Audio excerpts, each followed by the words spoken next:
한때 시중에 이런 유머가 유행한 적이 있습니다. 동갑내기 부부가 결혼 30주년을 맞이해서 기념일을 차축하고 있는데 한 요정이 나타나서 말했습니다. 그동안 두 사람의 금술이 좋았기 때문에 너희들의 소원을 한 가지씩 들어주겠다. 그러자 할머니가 먼저 말합니다. 우리는 그동안 워낙 가난해서 세상 구경을 못했어요. 세계 일주 여행을 한번 해봤으면 좋겠네요. 요정이 지팡이를 막 흔들자 세계 일주 항공권이 뚝 떨어졌습니다. 다음은 할아버지 차례가 되었습니다. 60세인 할아버지가 뜻밖의 소원을 말합니다. 난 나보다 30살 젊은 여자와 살았으면 좋겠어요.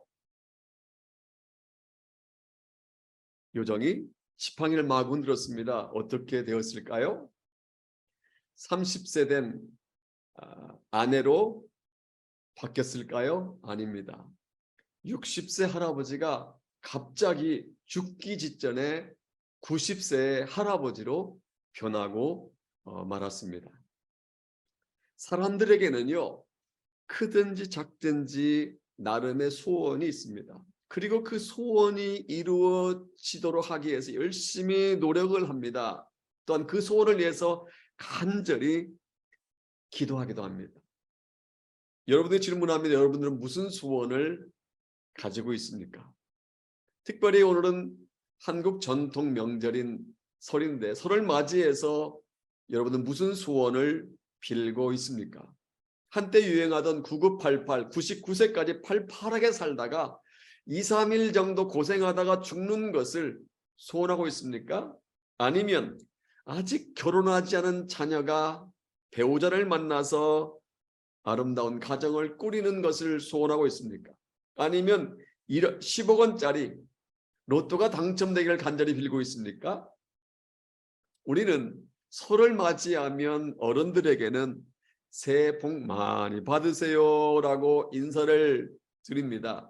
젊은이들에게는 올해는 복 많이 받아야지 라고 덕담을 건네기도 합니다.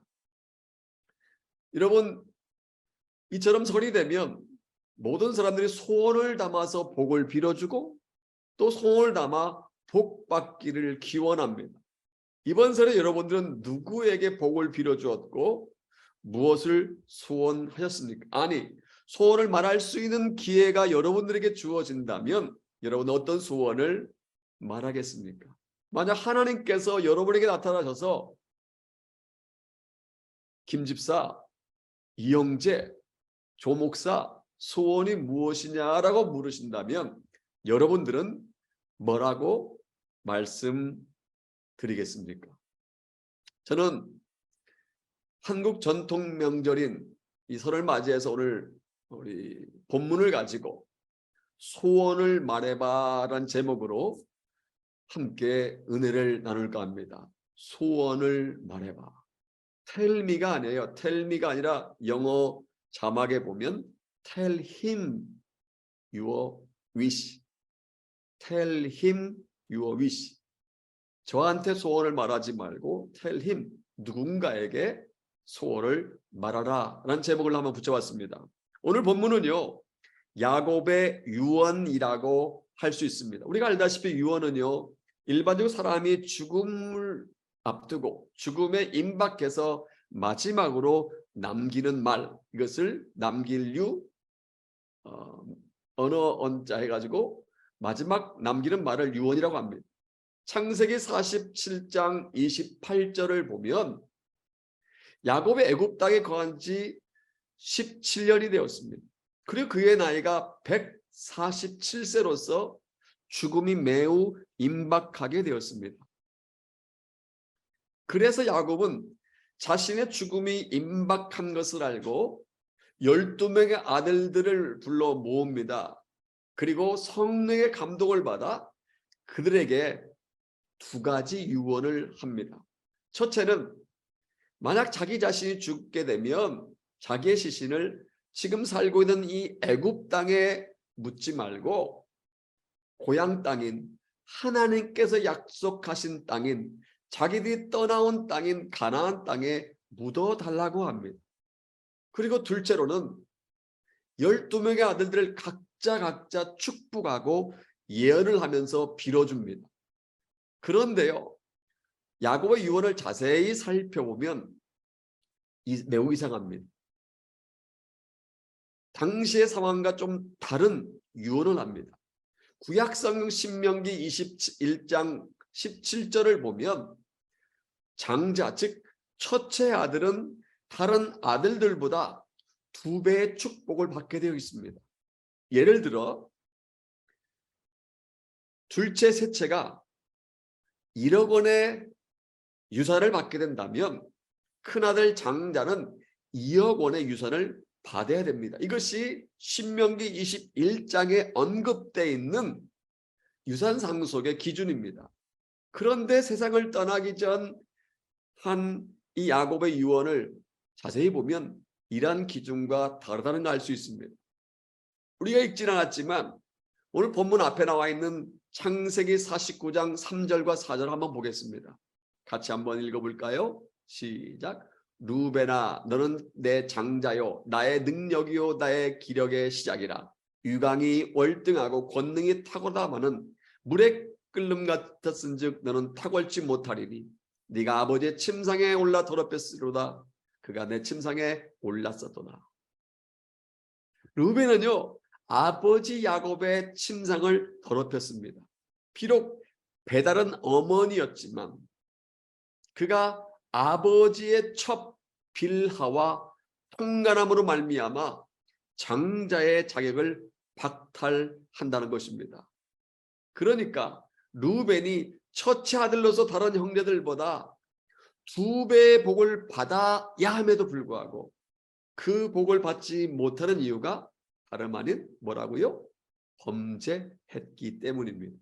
그래서 아버지 야곱은 장자의 축복을, 큰 아들이 받아야 할 축복을 큰 아들인 루벤 대신에 11번째 아들인 요셉에게 준다고 유언을 합니다. 그렇다면 요셉이 받은 복이 어떤 복인지 아십니까? 본문 22절 우리가 읽은 본문을 보면 아버지 야곱으로부터 받은 요셉의 복을 알 수 있습니다. 함께 본문 22절 같이 읽겠습니다. 요셉은 무성한 가지 곧 샘 곁에 무성한 가지라. 그 가지가 담을 넘었도다. 여기 우리가 눈여겨볼 할 말씀은요, 무성한 가지라는 의미인데 NIV 영어 성경에 보면 fruitful vine이라고 되어 있습니다. 즉 열매가 많은 포도나무, 열매가 주렁주렁 많이 달린 포도나무를 가리킵니다. 일반적으로 포도나무가 열매를 많이 맺을 수 있는 이유는요, 끊이지 않고 계속해서 솟아나는 샘 곁에 심겨져 있거나 지하에 물이 많이 흐르는 땅에 심겨져 있기 때문입니다. 이런 곳에 심겨진 나무는요, 어지간한 가뭄에도 끄떡없이 잘 자라서 나중엔 가지가 무성해집니다. 그런데 가지가 무성해지면 자기 울타리, 자기 펜스 안에만 있지 않고 자기 울타리 밖으로, 펜스 밖으로 뻗어나갑니다. 옛날 이스라엘 관습에 의하면 포도나무 주인은 펜스 밖으로, 담 밖으로 넘어간 가지들을 자르지 않았다고 합니다. 담 밖으로 넘어간 포도 송이를 담 안으로 다시 끌어들이지도 않았다고 합니다. 담 밖으로 넘어간 가지와 포도 송이를 그대로 두어서 지나가는 나그네들이 그 포도를 따먹고 힘을 회복하도록 했고, 과부나 고아들이 그 포도 송이를 따서 배고픔을 해결하도록 그렇게 도와주었다고 합니다. 이처럼 담을 넘어간 무성한 포도나무 가지는 많은 사람들에게 유익을 준다고 할 수가 있는 것입니다. 그런데 이 무성한 가지가 누구를 가리키느냐가 중요합니다. 22절 상반절에서 말씀하고 있는 것처럼 이 무성한 가지는 다름 아닌 11번째 아들 요셉을 지칭합니다. 그리고 아버지 야곱의 축복을 빌어준 유언처럼 실제로 요셉은 담을 넘는 무성한 가지와 같은 인생을 살았습니다. 요셉의 인생을 살펴보면 가는 곳마다 만나는 사람마다 속한 공동체마다 많은 유익을 주었습니다. 그는 무성한 가지가 되어 자기의 유익만을 굳지 않고 담을 뛰어넘어 많은 사람들을 살렸고 많은 사람들에게 좋은 선한 영향을 끼쳤습니다.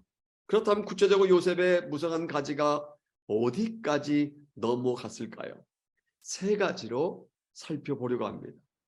첫째로 요셉의 축복의 가지는 자기 자신이라는 담을 넘어서 그의 가족에까지 닿았습니다. 우리가 알다시피 그는 애굽에서 바로 왕의 신임을 받아 총리 대신에 올랐기 때문에 얼마든지 호화로운 자기만의 인생을 살 수가 있었습니다. 애굽의 총리 대신이 되었기 때문에 얼마든지 달콤한 권력의 맛을 맛보면서 즐기며 살 수 있었습니다. 누가 봐도 그의 앞길에는 미래가 활짝 열려 있었습니다. 그런데 그의 무성한 가지는 그의 인생에만 머무르지 않았다는 사실입니다. 가나안 땅에 극심한 7년 흉년이 들었을 때 그의 가족들은 애굽의 총리 대신에 오른 요셉의 도움과 배려로 극심한 기근을 피할 수 있는 양식을 얻게 됩니다. 그리고 나중에는 아예 요셉의 도움을 받아서 애굽으로 이민을 가서 그곳에서 편안하게 살 수가 있었습니다. 그러니까 70여 명의 되는 온 가족이 기근 속에서도 먹을 것이 없는 절박한 상황 가운데서도 문제없이 살 수 있었던 비결은 요셉 한 사람 때문이었습니다. 성경은요, 요셉처럼 한 사람 때문에 온 가족이 살 수 있게 된 사건이 참 많이 나옵니다. 창세기 7장을 보면 노아의 이야기가 기록되어 있습니다. 노아 한 사람 때문에 그의 아내와 세 아들과 세 며느리 총 7명의 가족이 홍수 심판을 받지 않고 목숨을 건질 수가 있었습니다. 또 여호수아서 6장 25절에 보면 기생라합은 그녀의 온 가족을 살렸습니다.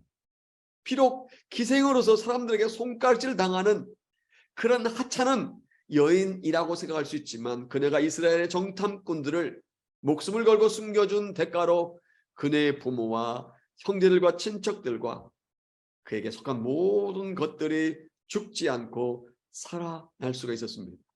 또한 창세기 19장 29절을 보면 소돔과 고모라 성이 망할 때 하나님께서 아브라함을 생각해 주셨다고 언급되어 있습니다. 그래서 조카 롯은요 삼촌 아브라함 때문에 유황불에 멸망당하지 않고 살아날 수가 있었던 것입니다.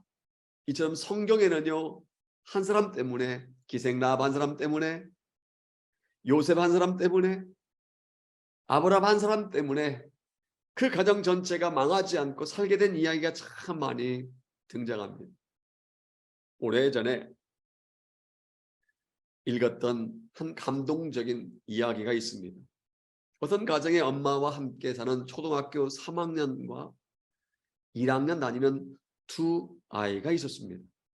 남편이 오래전에 교통사고로 죽었는데 죽은 남편이 가해자로 몰려서 이 가족은 있는 재산 없는 재산 다 빼앗겨버리고 길거리로 쫓겨났습니다. 간신히 남의 집 헛간을 빌려서 가만히 깔고 백열등 1개, 식탁과 책상을 겸한 사각개짝 1개 그리고 이불 몇 개를 가지고 세 사람이 어렵게 살았습니다. 엄마는 아침 6시에 집을 나서서 빌딩 청소를 하고 낮에는 학교 급식을 돕고 밤에는 식당에 가서 접시를 닦고 늦은 밤에 집으로 돌아오곤 했습니다.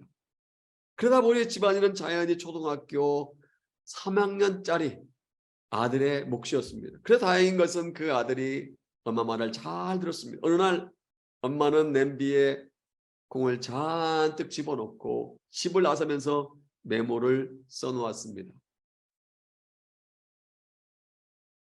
영호야, 냄비에 콩을 안 적어 놓았으니 이것을 졸여서 오늘 저녁 반찬으로 해라. 콩이 물러지면 간장을 넣어 간을 맞추면 된다. 엄마가. 그날도 하루 종일 파김치가 되도록 일을 하고는 집에 돌아오는 엄마는 오늘은 이제 꼭 죽어야 되겠다. 더 이상 힘들어서 못 살겠다라고 생각하고 수면제를 사들고 집으로 돌아왔습니다. 그때 두 아이가 가만히 위에서 이불을 덮고 나란히 잠들어 있었는데 큰 아들의 머리맡에 엄마에게라고 쓰인 편지가 한 장 놓여 있었습니다. 엄마, 오늘 엄마가 말해준 대로 콩이 물렁해졌을 때 간장을 부었는데 동생이 짜서 못 먹겠다고 투정을 해서 한 대 때렸더니 울다가 잠들어 버렸어요. 열심히 콩을 삶았는데 엄마 용서해 주세요. 내일은 일 나가기 전에 저를 꼭 깨워서 콩 삶는 법을 가르쳐 주세요. 엄마 피곤하지요? 저희들 때문에 엄마가 고생하시는 것을 다 알아요. 건강하세요. 저 먼저 잘게요. 엄마는 눈물로 큰 아들의 편지를 읽고 나서 마음을 고쳐먹게 됩니다. 자살하려고 마음먹었던 엄마는 초등학교 3학년밖에 되지 않는 어린 것이 엄마 말 잘 듣겠다. 열심히 살겠다. 엄마 피곤하지요? 건강하세요? 라고 쓴 이 편지를 보고 수면제를 쓰레기통에 버립니다. 그리고 큰 아들이 만든 콩자반 너무 짜서 둘째 아들이 먹지 못하겠다고 투정했던 그 콩자반을 눈물 범벅이 된 채 먹었다고 합니다. 결국 큰아이의 편지 한 장이 엄마의 목숨을 건졌고 가정이 깨어지지 않고 다시 힘을 낼 수 있게 했다고 합니다. 여러분, 가정에 한 사람의 축복의 씨앗만 있다 할지라도 그 가정은 망하지 않는다고 믿습니다. 영화 같은 한 아들이 엄마를 살리고 가정을 회복시킨 것처럼 가정에 요셉과 같은 사람 한 명만 있어도 그 가정은 회복된다고 믿습니다. 큰아들 루벤은 첫째 아들로서 능력이 탁월했지만 아버지에게 죄를 범함으로 말미암아 장자권을 잃어버렸고 받아야 할 복도 받지 못했습니다. 반면에 요셉은 11번째 아들이었지만 기근 가운데 어려움을 당한 부모님을 기쁘게 해드렸고 가족을 살렸던 것입니다. 아버지 야곱의 유언대로, 아버지 야곱의 소원대로, 바람대로 위로 하늘의 복과 아래로 깊은 샘의 복, 젖먹이는 복과 태복을 받아서 요셉의 두 아들인 에브라임과 므낫세는 이스라엘의 민족 12지파에 속하는 복을 받게 되었습니다. 여러분, 저는 저와 여러분들이 담을 넘는 축복의 가지가 되기를 소원합니다. 가정을 살려낸 요셉과 같은 한 사람, 가정을 회복시키는 영화 같은 그 한 사람 되시기를 주님의 이름으로 축복합니다. 둘째로, 요셉의 축복의 가지는 가정이라는 담 안에만 있지 않았습니다. 가정을 넘어 그가 속한 사회까지 닿았습니다. 우리가 알다시피 요셉은요, 형들의 미움을 사서 인신매매범의 손에 넘어갔고 나중에는 바로 왕의 시대장인 보디발의 집에서 종살이를 한 적이 있습니다. 창세기 39장 5절을 보면 그의 무성한 가지는요, 보디발의 시대장인 보디발의 집 구석구석까지 미쳤습니다. 그리하여 보디발의 집과 밭과 모든 소유에 요셉으로 말미암아 하나님의 복이 임하게 되었습니다. 또한 보디발의 집에서 종살이하던 요셉은 성폭행 미수범이라는 누명을 쓰고 억울하게 감옥에 갇힌 적이 있습니다. 그런데 요셉의 무성한 가지는 그 갇힌 감옥 안에까지 넘어가게 됩니다. 창세기 39장 20절부터 23절을 제가 읽어보겠습니다. 이에 요셉의 주인이 그를 잡아 옥에 넣으니 그의 옥은 왕의 제수를 가두는 곳이었더라. 요셉이 옥에 갇혔으나 여호와께서 요셉과 함께 하시고 그에게 인자를 더하사 간수장에게 은혜를 받게 하시매 간수장이 옥중 제수를 다 요셉의 손에 맡김으로 그 재반 사물을 요셉이 처리하고 간수장은 그 손에 맡긴 것을 무엇이든지 살펴보지 아니하였으니 이는 여호와께서 요셉과 함께 하심이라. 그 다음이 중요합니다. 여호와께서 그의 범사에 형통케 하셨더라. 여기 여호와께서 그의 범사에 형통케 하셨다는 말씀 영어성에 보면 굉장히 재미있습니다. The Lord gave him success 라고 되어 있습니다. Gave him success in whatever he did. 요셉이 무엇인지 하는 곳에 하나님께서 success, 성공을, 형통을 주셨다는 것입니다. 요셉으로 인해 그 갇혀있는 감옥조차도 범사에 형통한 역사가 나타난 것입니다. 감옥 안에서도 요셉은 감옥을 책임지는 간수장과 다른 제수들에게 유익을 준 것입니다. 이처럼 요셉의 축복의 가지는 비단 자신들의 가정 안에만 머무르지 않고 가정의 담을 뛰어넘어 사회 구석구석까지 닿은 것입니다. 그리고 요셉은 자신이 속한 그 사회를 살려낸 것입니다. 어느 여학생이 이화여고를 졸업할 즈음에 한 선교사님이 채플 시간에 오셔서 설교를 하게 되었습니다. 십자가에 대한 설교였는데 이상하게도 어린 그 학생의 마음은 주님의 사랑으로 뜨거워졌습니다. 그날 밤 그들은 철야하며 기도하게 되었는데 기도 중에 이 소리가 안 들려요? 이 소리가 안 들려요? 라는 음성이 들렸습니다. 자세히 귀를 기울여 들어보니 여성들의 울음소리였습니다. 또 음성이 들렸습니다. 이것은 한국 여성들의 울음소리요. 이 십자가를 당신이 져야 할 일이요. 이 어린 학생은 이 말에 이렇게 대답합니다. 예, 제가 그 십자가를 지겠습니다. 저희 감당할 용기와 힘을 주옵소서. 그리고 열심히 공부를 해서 박사학위를 받게 됩니다. 그리고 한국의 여성 운동을 일으키는 선구자가 되었고 나중에는 대학교를 창설하기까지 했습니다. 그가 바로 김환란 박사이고 그 학교가 바로 이화여자대학교입니다. 그래서 이화여자대학교는 한국 여성들에게 꿈을 심어주고 수많은 거목들 인물들을 배출하는 그런 학교가 된 것입니다. 그러니까 김환란 학생의 어린 학생의 가지는 자신의 인생에만 머무르지 않고 또한 그의 가정에만 머무르지 않았던 것입니다. 물론 고생도 하고 어렵게 공부를 해서 힘들게 학위를 취득하기는 했습니다. 따라서 그에 대한 보상으로 떵떵거리며 남보란 듯이 살 수 있었습니다. 그러나 그녀는 그렇게 살지 않았습니다. 자기 자신이나 자기 가정을 위해 산 것이 아니라 한국 여성들, 차별받고 힘들게 살아가는 여성들을 위해 살았던 것입니다. 저는 오늘 이 시대에 자기의 담과 가정의 담을 뛰어넘어 사회를 살리는 이러한 사람들이 필요하다고 믿습니다. 받은 것을 혼자 누리려고만 하지 말고 하나님으로부터 받은 축복을 사회에 패스하는 사람들이 필요한 줄로 믿습니다. 뉴질랜드에서는요, 럭비가 인기 스포츠입니다. 가장 인기 있는 스포츠가 뉴질랜드에서는 럭비입니다.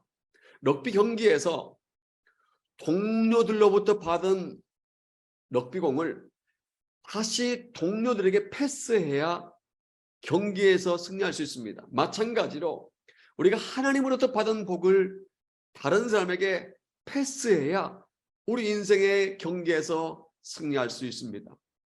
만약 하나님으로부터 받은 복을 다른 사람에게 패스하지 않고 계속해서 가지고만 있으려고 하면 사단의 태클이 들어올 가능성이 매우 높습니다.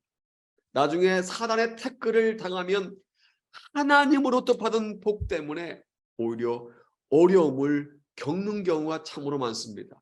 그러므로 하나님으로부터 받은 복을 여러분의 가정 안에만 놓아두지 마시기 바랍니다. 하나님으로부터 받은 복을 요셉처럼 가정의 탐 너머로 패스해서 이웃을 살리고 사회를 살리는 저와 여러분 되시기를 주님의 이름으로 축복합니다. 요셉의 축복의 가지는 그 인생에만 머무르지 않고 그의 가정에만 머무르지 않고 사회까지 닿았습니다. 셋째로 요셉의 축복의 가지는 사회라는 담을 넘어서 애굽의 모든 지방과 세상에까지 닿았습니다. 그는 총리 대신이 되어 가뭄으로 인해 어려움을 당할 뻔했던 애굽을 살려냈습니다. 창세기 41장 54절을 보면 극심한 기근에도 애굽은 7년 흉년을 아무 문제 없이 보낼 수 있게 되었습니다. 그 이유는 총리 대신이 요셉의 지도에 따라 7년 동안 풍년 기간에 곡식을 잘 저장해 놓았기 때문입니다. 그러니까 요셉은 굶어 죽을 뻔한 애굽 나라, 애굽 백성들을 살려낸 것입니다. 이뿐만 아닙니다. 창세기 41장 55절부터 57절까지 말씀을 제가 한번 읽어보겠습니다. 애굽 온 땅이 굶주림에 백성이 바로에게 부르짖어 양식을 구하는지라 바로가 애굽 모든 백성에게 이르되 요셉에게 가서 그가 너희에게 이르는 대로 하라 하니라.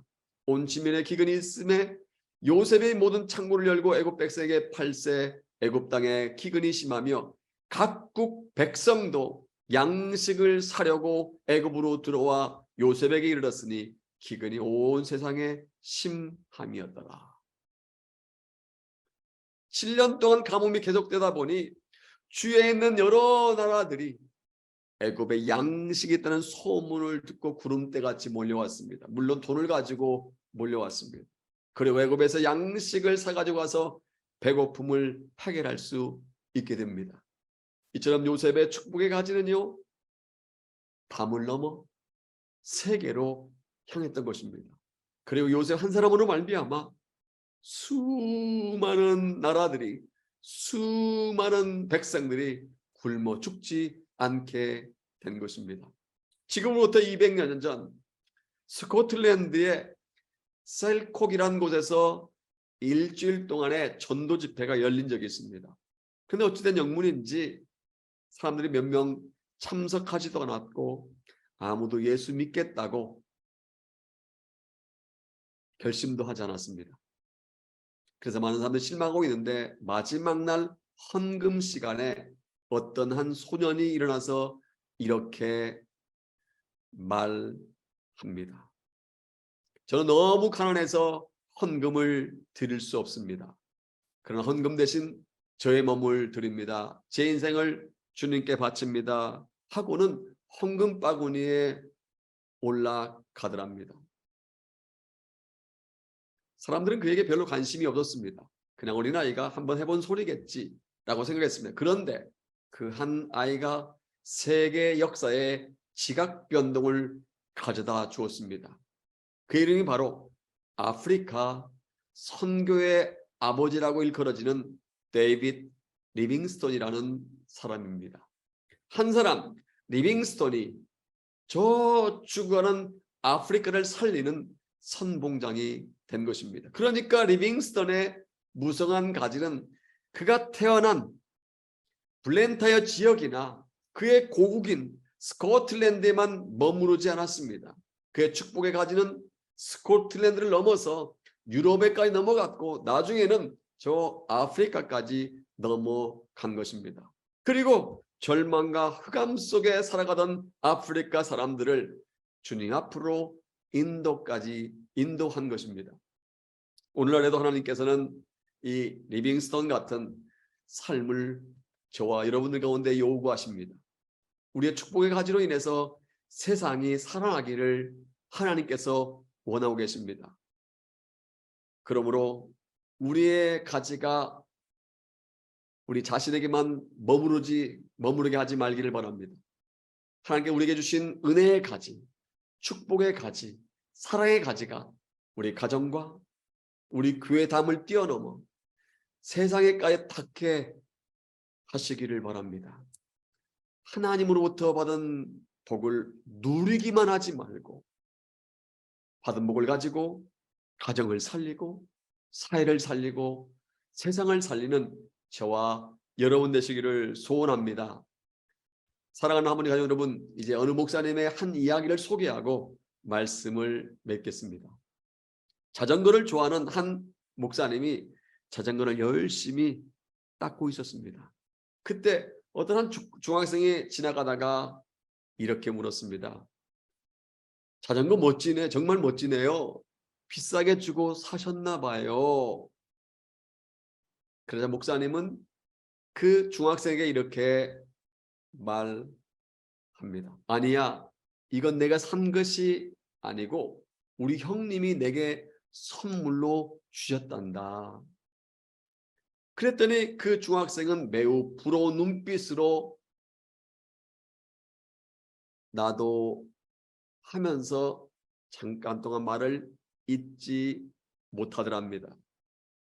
그 목사님 속으로 그 중학생에게서 나도 그런 형님이 있었으면 좋겠어요 라는 말이 나오리라고 생각했다고 합니다.